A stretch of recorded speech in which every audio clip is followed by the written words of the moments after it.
자, 오늘 저희가 준비한 소식은 신형 투싼 파워트레인이 얼추 공개가 됐습니다. 저희가 저번 주에도 저희가 투싼 얘기를 한번 했었고 바로 다음 날이었죠. 아마 인증된 걸 저희가 확인을 했어요. 그래서 일단 그거를 가지고 얘기를 하기 전에 일단 저희가 정정할 부분이 좀 있는데, 첫 번째는 그 해외 수출량 중에서 저희가 이제 투싼이 수출량이 2위다 코나에 이어서 이렇게 말씀을 드렸었는데, 방송이 끝나고 이제 그냥 그거 아니다, 이거는 국내에서 생산된 수출 물량 기준이기 때문에 전 세계 해외 기지까지 치게 되면은 실질적으로 1위네요. 아, 투싼이요? 투싼이 67만 대로 1위고, 아반떼가 2위 55만 대, 코나는 또 의외로 30만 대. 그러니까 코나는 국내 생산분이 많다는 거지. 그리고 산타페가 27만 대 4위라고 합니다. 어쨌든 뭐 저번 주 방송 요지가 이제 국내에서보다는 이제 해외에서 관심을 가지는 투싼이다 이렇게 말씀을 드렸고, 국내에서 3만 대, 해외에서 뭐 20배가 넘는 거의 60여만 대가 팔리다 보니까 이거 현대가 이거 대충 만들 수가 없겠구나. 그러니까요. 올인해야지 이 정도면. 근데 반면 또 이런 것도 있어. 그 내외수 차별. 근데 솔직히 뭐 3만 대 때문에 내외수 차별을 하겠어.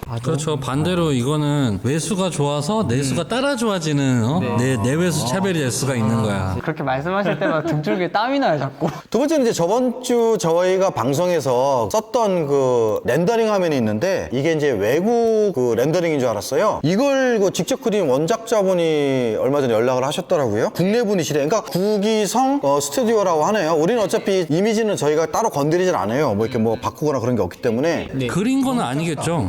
아니, 그렸지. 이걸 그린 거야? 네. 와, 실력이 어마어마하다. 자, 어쨌든 이거를 이제 그리셨는데 해외에서 엄청나게 많이 썼거든, 모든 매체에서. 당연히 해외에서 그린 거라고 생각을 했는데 잘 살펴봐야겠어. 괜히 엄한 인도라고 이제 말씀을 드렸던 것 같은데, 그 부분은 저희가 저번 방송에서 출처를 잘못 밝혔으니까 명확하게 출처를 말씀을 드리겠습니다. 일단 국내의 구기성 스튜디오. 일단은 이 부분은 제가 사죄를 드리겠습니다. 명백히 잘못한 거기 때문에 뭐 오히려 이것도 약간 어떻게 보면 이제 국뽕이죠. 우리나라에서 그린 렌더링 투싼 이미지를 가지고 해외 여러 매체에서 어마어마하게 사용을 하고 있다. 근데 조금 이제 약간 이제 좀 웃기는 게, 이게 5월 중순쯤에 이렇게 나왔더라고요. 근데 우리가 방송한 건 7월 29일인가 그래서 2달 반이 지난 시점에서 야 98% 일치한데 막 이런 얘기를 하면서 약간 넌센스지. 여러분들은 못 보셨나요? 근데 우리는 남들보다 너무 늦게 해. 누구보다 느린 방송, 그리고 누구보다 주관적인 방송. 자, 일단은 그래서 우리도 조금 빠른 소식을 전달하자 7월 30일 날 인증사항이 나온 걸 저희가 바로 확인을 했죠. 일단 여기 보시는 것처럼 가솔린 2종, 2륜, 4륜, 그리고 하이브리드 이렇게 나와 있습니다. 그렇죠. 한 가지 빼먹었네. 저번 주에 3세대 플랫폼을 말씀을 하셔갖고 저희가 아직 확인이 안 됐습니다 그랬는데, 그것도 3세대 플랫폼을 적용한다고 합니다. 이 3세대 플랫폼을 조금 말씀을 드려야 될 것 같은데, 이건 현대 측 자료고, 무게중심을 낮춘 저상하 설계가 특징입니다. 근데 요거는 우리가 체감을 해요. 밸런스가 좋아지고 탄성이 좋아졌어요, 굉장히. 그리고 이제 토컴님이 바로 말씀해 주셨네요. 아주 화제가 됐던 비껴치기. 볼보에서 이제 그 비껴치기 때문에 얘기가 좀 나왔었는데, 저 이제 비껴치기가 왜 비껴치기 된다고 이렇게 설명을 해주는데, 솔직히 뭐 잘 모르겠어요. 저것만 봐서는. 저게 이제 실질적으로 2차 사고를 막아주기 때문에. 근데 우리가 이제 이 3세대 비껴치기에 대해서는 뭐라고 말씀을 못 드리겠어요. 3세대 차로 사고가 나본 적이 없어서. 기술적인 걸 떠나서 저희가 타본 바로는 이것들이 굉장히 좋았었어요. 카니발도 이번에 저게 들어간다 그랬다. 3세대 플랫폼. 실제로 모듈 핵심 코어 부분 외에는 늘렸다 줄였다 하면서 이렇게 하는데, 그러다 보니까 코나 같은 경우가 이번에 좀 이따 실사진을 스파이샷을 한번 보시면은 굉장히 커졌거든요. 카니발에도 3세대 플랫폼을 적용할 수 있고, 아반떼도 적용할 수 있고, 이 범위가 너무 넓어. 한 가지 조금 우려되는 부분은, 줄이는 건 그런데 늘렸을 때 그 빈 공간을 어떻게 보강을 치나 또 딴 데로 생각 같은데, 스파이샷이나 이쪽에서는 깜빡이 부분이, 그래서 요 중에 하나가 깜빡이로 바뀌지 않을까, 아니면은 이제 띠처럼 이렇게 돼 있지 않을까, LED 형태로. 근데 이거는 아무리 봐도 난 벌브인데, 물론 LED일 수도 있겠지만은 LED면 이렇게 크면은 좀 비효율적이거든. 그래서 LED 깜빡이 같은 거 약간 얍실하게 뽑는 경향이 많은데, 이 스파이샷 같은 경우에는 굉장히 좀 벌브 타임 느낌이 굉장히 좀 강한 것 같아요. 최근에 공개된 건데 이거 한번 보셔요. 이거 이건 뭐예요? 차가? 이거 투싼. 옆에 지금 레이가 보이는데, 진짜 너무 커요, 진짜. 이게 지금 투싼 사이즈인가라는 생각이 들 정도로 세단이랑 비교를 해봐도 너무 커. 그리고 높아. 또 레이도 상당히 높은 편이거든요. 우리가 이게 투싼이 맞나 싶을 정도로 몇 번을 확인했는데 투싼이 맞다고 하니까. 지금 랜드님께서는 산타페 DM보다 크다는 이야기가 있다고 하시네요. 산타페는 하물며 하이브리드도 안 나왔어. 산타페 산 사람 지금 다 배 아파야 돼 이러면, 저 정도 크기면 펠리세이드 산 사람도 맘상할 수도 있어. 아니야.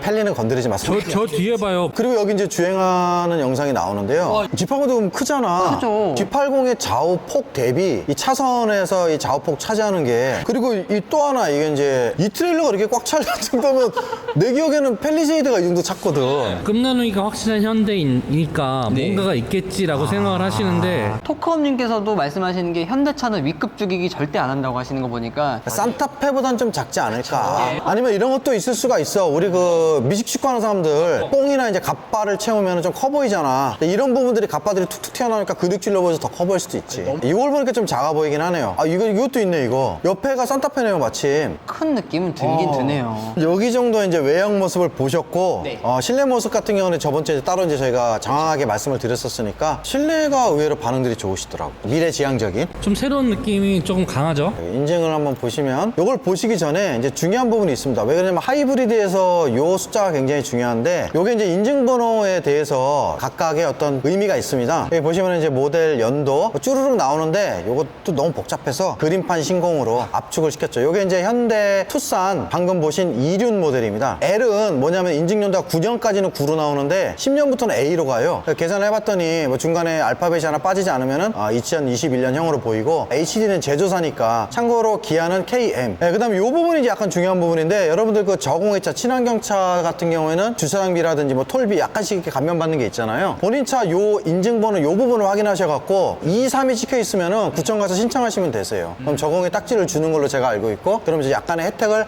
받을 수 있습니다. 이 부분이 뭐냐면 일단은 1번 요 부분, 배출가스 진단 자기 진단 장치가 있냐 없냐, 있으면 1, 없으면 2. 근데 그러니까 이거는 전기차는 일단 여기가 다 2예요. 왜 그러냐면 배출가스가 없으니까 진단할 필요가 없잖아요. 그러네요. 도시가스 누설 장치를 모닥불 태우는 집에 장치하는 것과 같은 개념이기 때문에 얘는 전기차에서는 거의 필요가 없고, 그 다음에 이 뒷부분이 1종은 1, 2, 3, 4. 4는 이제 해당이 안 된다는 얘기고, 참고로 디젤도 옛날엔 요걸 받았었어요. 3종인가까지는. 너무 조용하시지? 이런 거 별로 안 좋아하시나? 한 번쯤 알아둬야 될 필요는 있어. 자, 그리고 이 뒷부분은 이제 연번인데 크게 의미가 없고요. 요걸 한번 다시 보겠습니다. 이제 보이네요, 이거. 얘는 저공에 해당이 안 되고 62번 요게 하이브리드거든요. 이 인증번호가 더 빨라요. 통상적으로는 접수가 빠르면 인증이 빨리 나오기 때문에 동시에 넣는데 이 하이브리드가 먼저 아마 접수를 했겠죠. 그러면은 하이브리드가 좀 더 주력 차종인가? 하이브리드 노이로제가 올린 거. 노이로제. 소렌토를 거치면서 산타페는 아예 내놓지는 않았잖아. 예, 맞습니다. 지금 자동 6단, 소나타도 자동 6단, K7도 자동 6단. 근데 이제 요게 좀 특이하죠. 그러니까 보통 소나타는 2.0, K7 같은 경우는 2.4 NA 엔진을 넣었었는데, 여기는 이제 1.6 터보 GDI. 처음에 소렌토한테는 야, 얘는 좀 힘이 있어야 되나 보다 그렇게 생각해서, 아무래도 차가 크니까 터보 GDI를 넣나 보다 생각했는데, 지금 투싼도 넣어주는 걸 보니까 아마 향후 하이브리드는 이쪽 파워트레인을 쓰지 않을까 싶습니다. CVVD 그거까지는 모르겠어요. CVV L이 될 수도 있고, 그거는 아직 뭐 따로 확인이 되는 부분이 없습니다. 토컴님은 CVVD를 아시면 이제 3세대 가변 밸브 말씀하시는 것 같은데, 현대에서 뭐 세계 최초로 개발했다는. 자, 그리고 이제 여기 보시면은 요 마력은 하이브리드 뭐 2륜 4륜 다 똑같아요. 근데 가장 중요한 거는 DCT 7단 건식인데, 참고로 소렌토 같은 경우는 습식 DCT 8단을 넣었었죠. 근데 그거는 제가 타보니까 소렌토 산타페 같은 경우는 변속 충격도 그렇게 크진 않고, 아예 없다고는 말씀 못 드리겠지만 크진 않고, 직결감은 오히려 좋고, 일단은 변속 충격은 일반 토크 컨버터 방식 오토메이션이 훨씬 적습니다. 부드럽고, 그리고 또 하나는 내구성도 일반 토크 컨버터 방식이 미션 오일만 갈아주면 차 폐차할 때까지 거의 쓰시니까 내구성도 좋고, DCT는 일단은 기본적으로 수동 기반이에요. 이 클러치는 수동처럼 약간의 어떤 그 소모품 개념이죠. 근데 이제 이전 투싼에 들어간 DCT 7단에서는 내구성 문제가 조금 있었나 보더라고요. 변속, 저단 울컥거림하고, 또 어쨌든 여기는 건식 DCT 7단이 들어갔다는 걸로. 저게 문제가 그냥 꿀렁거리는 게 가장 큰 문제예요. 우리나라 사람들은 꿀렁거리는 거 안 좋아하거든. 근데 이게 셀토스에도 들어갔다고 말씀하시는 것 같은데, 우리가 저 건식 DCT를 아반떼 스포츠 외에는 타본 적이 없어갖고. 제가 궁금한 게 하나 있는데, 건식이랑 습식이랑 뭐가 TMI인데 이거 TMI. 조금 해줘야 돼. 아니 죄송해요. 아니야. 네가 여기서 물꼬를 터버렸어. 일단은 가장 큰 차이는 건식하고 습식은, 건식은 말 그대로 그냥 기아가 맞물리는 거고, 습식 같은 경우는 그 안에 토크 컨버터 방식처럼 이제 오일들이 들어가 있어요. 그러면은 그 오일을 괜히 넣었을 리가 없잖아요. 닭이 먼저냐 계란이 먼저냐인데, 높은 토크 대응이라고, 이제 그건 너무 이제 결과론적이니까 당연한 거지만은, 가장 큰 차이는 건식하고 습식은 냉각을 위해서 해서 오일을 집어넣은 거고, 냉각을 하니까 높은 토크 대응이 되는 거고, 그리고 이거를 일반적으로 미션, 오토 미션처럼 밀실하게 넣어서 이 안에 담아두는 걸로 생각을 하시더라고요. 아예 그냥 꽉. 그게 아니라 이거는 순환을 시키는 거예요. 실질적으로 우리가 이제 유압식 같은 경우 아니면 슈퍼차저 같은 경우는 모든 펌핑을 엔진 동력을 써서 펌핑을 하거든요. 요즘은 어떤지 모르겠지만 예전에는 거의 다 엔진 동력을 써서 펌핑을 해요. 결국 오일을 집어넣는 거고, 그것 때문에 얘가 구조가 복잡해지고 무거워지는 거고, 펌핑을 해줘야 되기 때문에 동력 손실이 일정 부분 약간 있고, 대신 이제 높은 토크 대응이 되죠. 여기도 보시면은 클러치 냉각 성능 확보예요. 지금 빨간 클러치가 건식 상태에서 오일이 흘러 들어가면서 냉각을 시키는 거예요. 이런 식으로. 여기 보시면은 전동식 오일 펌프라고 되어 있잖아요. 이게 또 굉장히 큰 의미예요. 왜 그러냐면 아까 말씀드린 것처럼 엔진 동력을 써서 이 오일 펌핑을 했었는데, 순환을 시켰었는데, 이거를 지금 전동식으로 만들었다는 얘기는 좀 더 미세하게, 정확하게, 뭐 온도에 따라서 계속 펌핑할 필요는 없잖아. 그쵸. 그러니까 여러 가지 이제 그런 다양하게 적응을 할 수 있다는 거고, 현대에서 이거를 연비 개선으로 설명을 한 걸로 제가 기억을.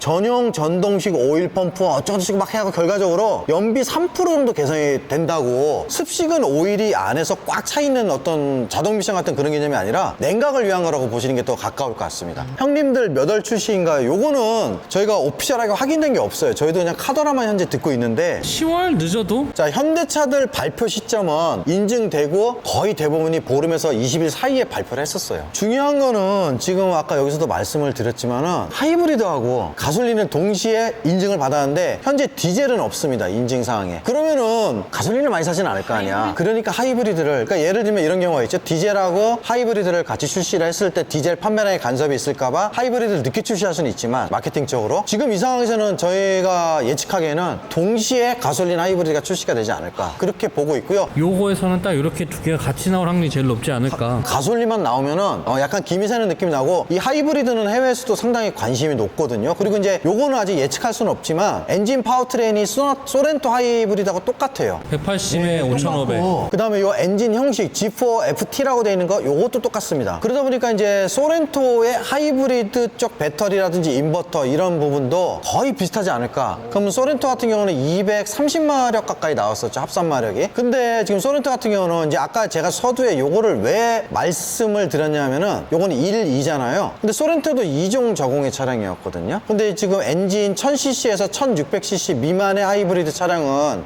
연비가 15.8이 돼야 되는데, 너무들 잘 아시는 것처럼 15.3으로 0.5 차이로 안 됐었는데, 투싼은 소렌토보다 가벼우니까 되겠죠? 1775kg. 무게가 다르구나. 크게 다르잖아. 그쵸. 여기서 160kg 차이가 나는 거야. 130이지. 165kg네요.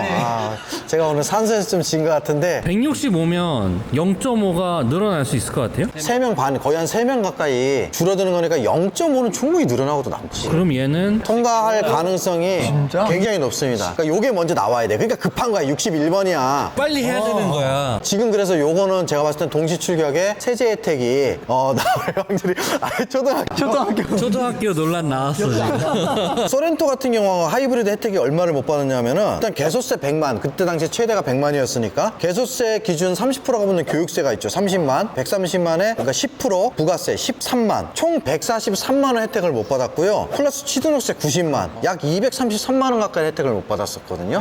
그래서 요거는 이제 기아가 이만큼의 보상을 해주는 걸로 지금 이제 대충 수습이 된 것 같은데, 이런 거는 인수 기준이에요? 아니면 계약 기준이에요? 보조금은 뭐든지 인수고요. 취등록세는 등록 기준이죠. 어쨌든 약간 김이 새버렸었어요. 소렌토 하이브리드에서. 그래서 산타페는 약간 그 영향이 있어서 어차피 같은 파워트레인에 같은 차대에 거의 같은 무게니까 아마 안 한 것 같아요. 제가 봤을 때는. 산타페 같은 경우는 제가 가솔린도 아마 인증이 지금 안 된 걸로 알고 있고, 약간 디젤만 지금 나온 걸로 알고 있는데, 갑자기 이 투싼이 복병으로 8월 출시설 터지면서 임진왜란 직전 10만 양병설처럼 어디서 나온 얘기인지 모르겠는데, 지금 8월 출시설이 이제 보통 이렇게 인증이 끝난 상황에서 출시가 연기되는 거는 다른 이유 때문에 그런 경우가 많습니다. 일단은 현재 지금 인증이 됐다는 거. 인증이 되면 출시만 하면 돼, 말 그대로. 맞아요. 인증에서 좀 독특한 부분이 있었는데, 투싼은 지금 말씀드린 그 부분이고, 특이한 부분이 쌍용이 지금 E100이라는 게 지금 들어와 있습니다. 지금 보니까 이륜 전용 모델 같고요. EWD라고 돼 있고, 그리고 7월 16일 날 인증이 됐고요. 투싼 N9은 아직 확인이 안 돼요. 인증 사항으로는. 쌍용은 저희가 마음속으로는 계속 응원을 하고 있죠. 사지는 못해.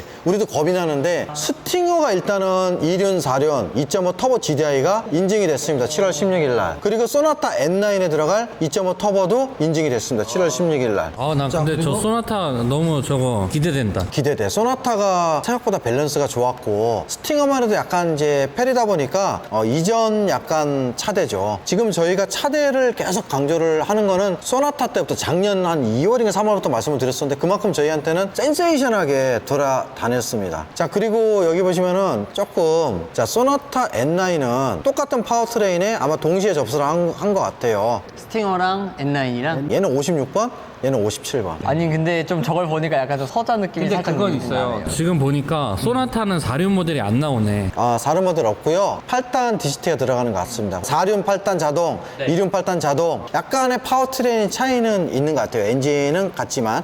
근데 카니발은 9인승 디젤은 따로 번호가 없는 거예요? 2.2 디젤 밑에 있구나. 못 봤어. 아, 이거는 그냥 밑에 다 같이 딸려 나온 거고. 근데 휘발유는 아직 아, 휘발유 있어. 카니발은 요 인증 페이지만 갖고 4페이지가 나와. 7인승, 9인승, 11인승, 디젤, 9인승, 뭐 어쩌고 저쩌고 해서 한 3페이지가 나와버려. 카니발만 갖고. 거기다가 이게 최초 인증이 있고, 그 다음에 이제 수정사항도 있고 막 그러다 보니까, 아, 그냥 포기했습니다.